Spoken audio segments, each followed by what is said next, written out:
a modern cinematic audiobook inspired by Rich Dad Poor Dad. INTRO, Two Fathers, Two Worlds. Close your eyes for a moment. Imagine a young boy standing between two men. Both are successful. Both are respected. Both have wisdom to share. But they see money in completely opposite ways. One says, "Study hard, get a good job, climb the ladder." The other says, "Study hard, but learn to make money work for you." This is the story of how one perspective can change everything. It's not just about wealth.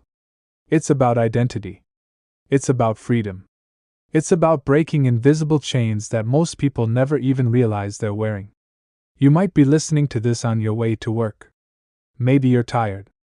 Maybe you're questioning why you're trading so many hours of your life for a paycheck that disappears before the month ends.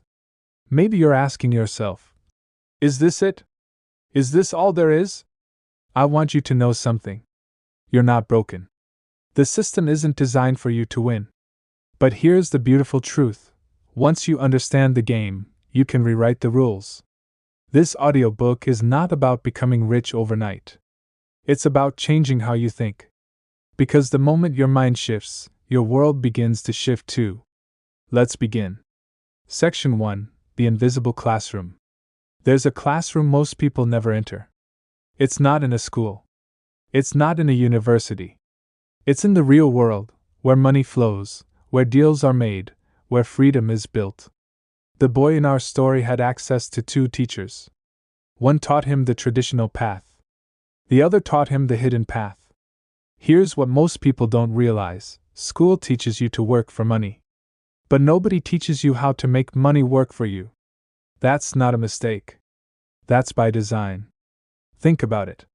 From the time you're 5 years old, you're trained to sit still, follow instructions, and wait for someone to tell you what's next. You're rewarded for obedience, not creativity. You're graded on how well you memorize, not how well you think. By the time you're an adult, you've been programmed. Get a job. Pay your bills. Save a little if you can. Repeat until retirement. But what if there's another way? Let's move deeper. Section 2: The Fear That Keeps You Small. Fear is the invisible cage. It keeps you stuck, even when the door is wide open. There's a reason most people stay in jobs they hate. It's not because they're lazy. It's because they're afraid. Afraid of losing security. Afraid of judgment. Afraid of failing. But here's the truth most people miss. The fear of losing what you have is often greater than the desire for what you could become. Imagine a bird in a cage. The door opens. The bird doesn't fly. Why? Because the cage has become comfortable. It's familiar. The world outside is unknown, and the unknown feels dangerous. This is how most people live. They trade their dreams for safety. And year by year, the dreams fade until one day, they forget they ever had them. But you're different. You're listening to this because something inside you refuses to settle. That spark is real. And it's about to grow. Section 3: The Trap of the Paycheck. Let me tell you a story. There's a man who works hard every day. He's responsible. He pays his bills. He's proud of his work ethic. But every month, it's the same cycle. Money comes in. Money goes out. Nothing is left. He tells himself, "Once I get a raise, things will change." He gets a raise. His lifestyle expands. His bills grow. The cycle continues. This is called the rat race. And millions of people are running in it right now, believing that the finish line is just around the corner. But here's the painful truth: there is no finish line. Not unless you change the game entirely. The problem isn't your salary. The problem is how you think about money. If you see money as something you earn by trading hours, you'll always be stuck. Because time is limited. Your energy is limited. Your life is limited. But if you learn to acquire assets, things that put money in your pocket while you sleep, you break free. This brings us to a powerful shift. Section 4: Assets versus Liabilities. The one lesson that changes everything. Here's the simplest and most powerful rule you'll ever learn: assets put money in your pocket. Liabilities take money out. Sounds obvious, right? But most people get this completely wrong. They think their house is an asset. But if it's draining money every month in mortgage, taxes, and repairs, it's actually a liability.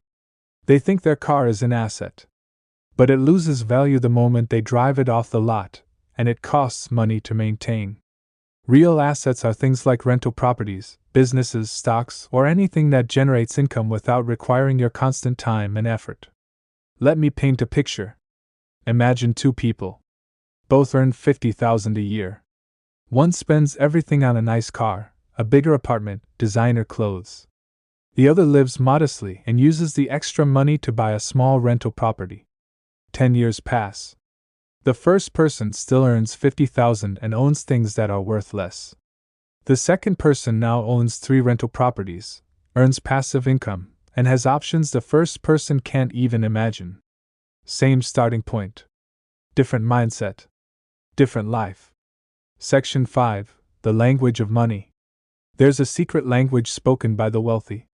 And if you don't learn it, you'll always be on the outside. It's called financial literacy. Most people know how to read. But very few know how to read a financial statement. They don't understand balance sheets.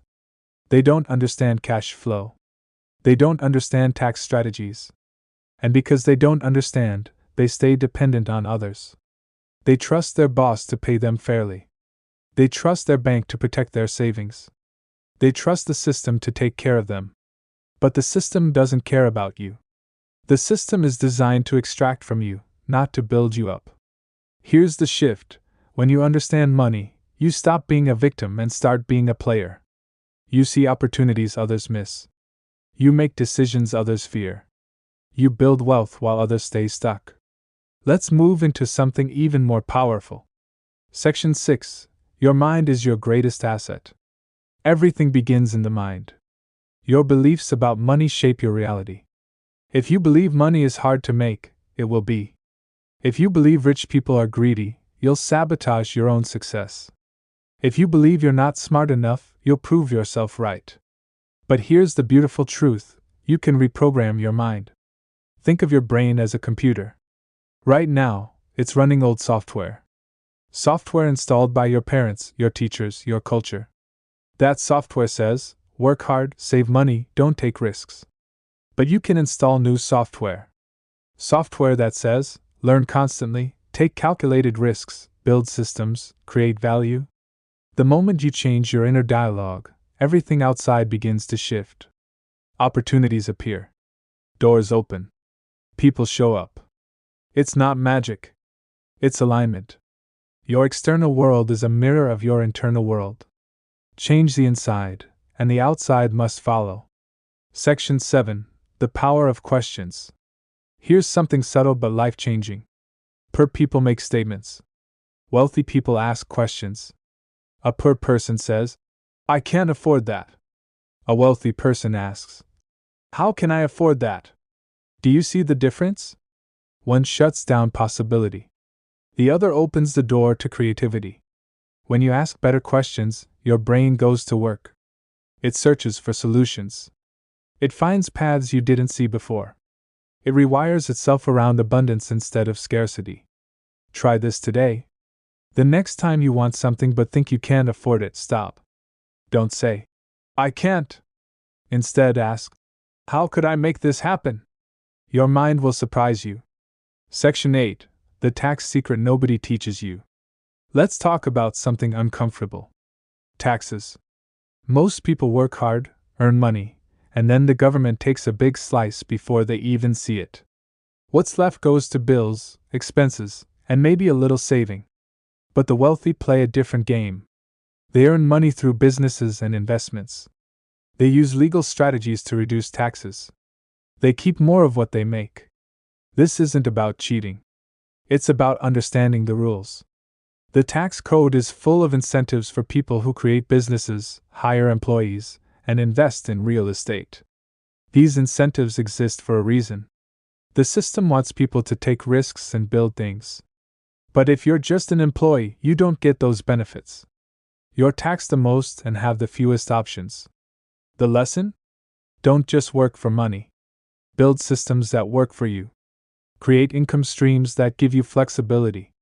Learn the rules so you can play the game wisely. Section 9. The courage to start small. Here's the truth most people miss. You don't need a lot of money to start building wealth. You need courage. Courage to take the first step. Courage to learn something new. Courage to fail and get back up. Think of a child learning to walk. They fall over and over. But they don't quit. They don't say, "Walking isn't for me." They keep trying until one day, they're running. Building wealth is the same. You start small. You make mistakes. You learn. You adjust. And slowly you build momentum. Maybe your first investment is a single share of stock. Maybe it's a side hustle that earns you $100 a month. Maybe it's learning a new skill that increases your value. It doesn't matter where you start. What matters is that you start. This brings us to something deeper. Section 10. Surround yourself with the right people. Show me your friends, and I'll show you your future. This isn't motivational fluff. It's neuroscience. Your brain mirrors the people you spend time with. Their habits become your habits. Their beliefs become your beliefs. Their income level often becomes your income level. If you're surrounded by people who complain about money, who blame the system, who spend everything they earn, guess what? You'll do the same. But if you surround yourself with people who think bigger, who take risks, who build things, you'll naturally rise to that level. This doesn't mean abandoning your old friends.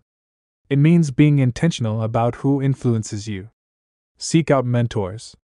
Join communities of people on the same path. Read books. Listen to podcasts. Feed your mind with the energy of growth. Your environment shapes you more than you realize. Section 11. Failure is the best teacher. Let me tell you something nobody wants to hear. You're going to fail. Multiple times. And that's exactly how you win. Every successful person has failed. The difference is, they didn't let failure define them. They let it teach them. When you try something new and it doesn't work, you gain information. You learn what doesn't work. You adjust. You try again. That's how mastery is built. But most people are so afraid of failure that they never try. They stay in jobs they hate because at least it's predictable. They avoid risks because risks feel dangerous. But here's the real danger: living your entire life wondering, what if? Failure isn't the opposite of success. It's part of success. Every no gets you closer to yes. Every mistake makes you smarter. Every setback builds resilience. So fail. Fail fast. Fail forward. And keep moving. Section 12. The discipline of delayed gratification. We live in a world of instant everything. Instant food. Instant entertainment. Instant shopping. And because of this, we've lost the ability to wait. We want results now. We want wealth now. We want success now. But real wealth is built slowly. It's built through small, consistent actions repeated over years. It's built by saying no to short-term pleasures so you can say yes to long-term freedom. Think of it like planting a tree. You plant a seed. You water it. You wait. For months you see nothing. But underground, roots are growing. And one day, the tree breaks through the soil. Years later, it's giving shade, bearing fruit, providing value. Your financial life is the same. Every smart decision you make today is a seed. You might not see results immediately. But if you stay consistent, those seeds will grow into something powerful. Discipline isn't sexy. But it's the secret ingredient to every successful life. Section 13. The importance of financial intelligence. Intelligence isn't about how much you know. It's about how quickly you can learn and apply. Financial intelligence is the ability to solve money problems creatively. It's knowing how to raise capital, how to analyze deals, how to manage risk, how to spot opportunities. And here's the good news: financial intelligence can be learned. You don't need a degree. You don't need to be born into wealth. You just need curiosity and commitment. Read books. Take courses. Study successful people. Learn from mistakes. Practice with small amounts. Build your skills gradually. The more you learn, the more you see. And the more you see, the more opportunities appear. It's like learning a new language. At first, everything sounds like noise. But over time, you start to understand. Then you start to speak. Then you become fluent. Financial fluency changes everything. Section 14. Mind your own business. Here's a hard truth. Your job is not your business. Your job is someone else's business. You show up. You work hard. You get paid. But you're building someone else's dream, not your own. This doesn't mean quit your job tomorrow. It means start building something on the side. Something that's yours. Something that grows in value. Something that can eventually replace your income. Maybe it's a rental property. Maybe it's a side business. Maybe it's an investment portfolio. Whatever it is, start small and stay consistent. The goal is simple. Build a foundation that doesn't depend on a single employer. Create multiple streams of income. Diversify your risk. Take control of your financial future. Because the moment you rely entirely on one source of income, you're vulnerable. But when you have options, you have power. Let's move into something even deeper. Section 15. The Identity Shift. Here's the ultimate secret. Wealth isn't just about money. It's about identity. You don't become wealthy by doing wealthy things. You become wealthy by becoming a wealthy person. What does that mean? It means changing how you see yourself. It means thinking like an investor, not an employee. It means seeing problems as opportunities. It means acting from abundance, not scarcity. When your identity shifts, your behavior shifts. And when your behavior shifts, your results shift. Think of it this way. If you see yourself as someone who's bad with money, you'll make bad decisions. But if you see yourself as someone who's learning, growing, and building, you'll make smarter decisions. Your identity is your destiny. Choose it wisely. Section 16. Give before you receive. There's an ancient principle that still holds true. The more you give, the more you receive. This isn't about karma or mysticism. It's about energy and mindset. When you give generously, you operate from abundance. You tell your subconscious, I have enough. I have more than enough. And that mindset attracts more. More opportunities. More connections. More ideas. But when you hoard, you operate from fear. You tell yourself, there's not enough. I have to protect what I have. And that fear blocks flow. It closes doors. It keeps you small. So give. Give your time. Give your knowledge. Give your resources. Not because you expect something back, but because giving is who you are. And watch how the universe responds. Section 17. Take action today. Everything we've talked about means nothing if you don't take action. Knowledge without action is just entertainment. You can read every book, watch every video, attend every seminar. But if you don't do anything, nothing changes. So here's your challenge. Do one thing today. One small thing that moves you toward financial freedom. Open a brokerage account. Read an article about real estate investing. Create a budget. Have a conversation with someone who's where you want to be. It doesn't have to be big. It just has to be real. Because action creates momentum. And momentum creates results. Stop waiting for the perfect moment. The perfect moment is now. Section 18. The Long Game. Let me leave you with this final thought. Wealth is not a sprint. It's a marathon. It's a game played over decades, not days. You're going to have setbacks. You're going to feel discouraged. You're going to wonder if it's worth it. But keep going. Because every step matters. Every decision compounds. Every lesson learned makes you stronger. 10 years from now, you'll look back and realize that today was the turning point. Today was the day you decided to stop living someone else's life and start building your own. You have everything you need. You have your mind. You have your time. You have your will. Now go build something beautiful. Ending. The door is open. The boy standing between two fathers made a choice. He chose the path less traveled. The path of risk, learning, and growth. And that choice changed everything. You're standing at the same crossroads now. One path leads back to comfort, to the familiar, to the predictable life you've always known. The other path leads into the unknown. It's uncertain. It's challenging. But it's also where freedom lives. You don't need permission. You don't need approval. You just need courage. The door is open. Walk through it. Your new life is waiting.